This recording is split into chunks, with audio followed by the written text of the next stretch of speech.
بسم اللہ الرحمن الرحیم۔ وصال یار چینل کے معزز دوستو، السلام علیکم۔ یہ لڑکیاں سب سے بے نیاز اپنی اداؤں سے سب کو گھائل کرتی مدرسہ عزیزیہ کے دروازے سے گزر رہی تھی کہ حضرت شاہ اسماعیل رحمۃ اللہ علیہ کی نظر ان پر پڑ گئی۔ حضرت نے اپنے ساتھیوں سے پوچھا، یہ کون ہے؟ ساتھیوں نے بتایا، حضرت یہ طوائفیں ہیں اور کسی ناچ گانے کی محفل میں جا رہی ہیں۔ حضرت نے فرمایا، اچھا یہ تو معلوم ہوا، لیکن یہ بتاؤ یہ کس مذہب سے تعلق رکھتی ہیں؟ انہوں نے بتایا کہ جناب یہ دین اسلام کو بدنام کرنے والیاں ہیں، یہ سب اپنے آپ کو مسلمان کہتی ہیں۔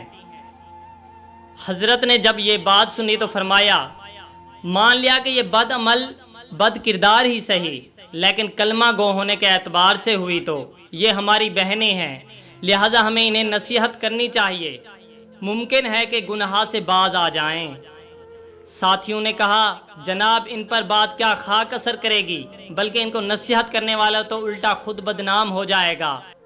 شاہ صاحب نے فرمایا، تو پھر کیا ہوا، میں تو یہ فریضہ ادا کر کے ہی رہوں گا، چاہے کوئی کچھ بھی سمجھے۔ ساتھیوں نے عرض کی، حضرت آپ کا ان کے پاس جانا بالکل ٹھیک نہیں، آپ کو پتہ ہے آپ کے چاروں طرف شہر میں آپ کے مذہبی مخالفین ہیں جو آپ کو بدنام کرنے کا کوئی موقع نہیں چھوڑتے۔ آپ نے فرمایا، مجھے ذرا بھر بھی پرواہ نہیں، میں انہیں نصیحت ضرور کرنے جاؤں گا۔ اس کے بعد آپ گھر تشریف لائے، درویشانہ لباس زیب تن کیا اور تنہا نائکا کے دروازے پر پہنچ گئے اور صدا لگائی، اللہ والیو دروازہ کھولو اور فقیر کی صدا سنو۔ آپ کی آواز سن کر چند لڑکیاں آئیں، انہوں نے دروازہ کھولا تو دیکھا باہر درویش صفت بزرگ کھڑے ہیں۔ انہوں نے سمجھا یہ کوئی گداگر فقیر ہے، سو انہوں نے چند روپے لا کر تھما دیے، لیکن شاہ صاحب نے اندر جانے کا اصرار کیا اور پھر اندر چلے گئے۔ شاہ صاحب نے دیکھا کہ چاروں طرف شمیں اور کندیلیں روشن ہیں، طوائفیں طبلے ڈھولک کی تھاپ پر رقص کر رہی ہیں، ان کی پازیبوں اور گھنگروؤں کی جھنکاروں نے عجیب سماں باندھ رکھا ہے۔ جو ہی نائکا کی نگاہ فقیر بے نوا پر پڑی، اس پر ہیبت طاری ہو گئی۔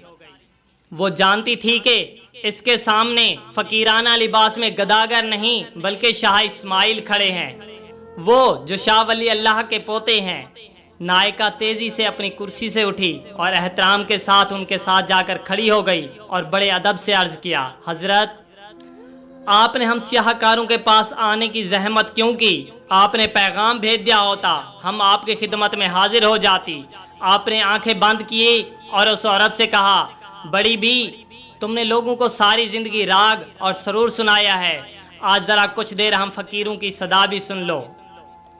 نائکا نے کہا، جی سنائیں، ہم مکمل توجہ کے ساتھ آپ کا بیان سنیں گی۔ یہ سن کے اس نے تمام طوائفوں کو پازیبیں اتارنے اور طبلے اور ڈھولک بند کر کے وعظ سننے کا حکم دے دیا۔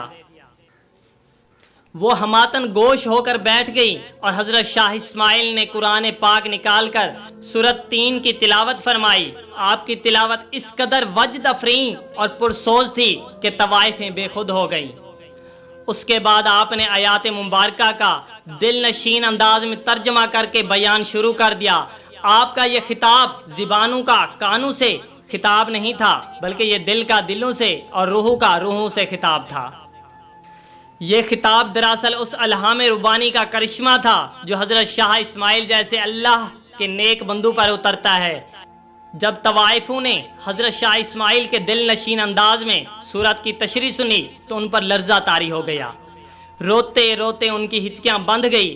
حضرت شاہ اسماعیل نے جب ان کی آنکھوں میں آنسو کی جھریاں دیکھی تو انہوں نے بیان کا رخ توبہ کی طرف موڑ دیا تو بتایا، جو کوئی گناہ کر بیٹھے تو وہ اللہ سے اس کے گناہوں کی معافی مانگے، اللہ بڑا رحیم ہے، وہ معاف بھی کر دیتا ہے، بلکہ اس سے تو اپنے گناہگار اور سیاہکار بندوں کے توبہ کرنے پر بہت خوشی حاصل ہوتی ہے۔ آپ نے توبہ کے اتنے فضائل بیان کیے کہ ان کی سسکیاں بند گئی۔ کسی ذریعے سے شہر والوں کو اس واعظ کی خبر ہو گئی، وہ دوڑے دوڑے آئے اور مکانوں کے دروازوں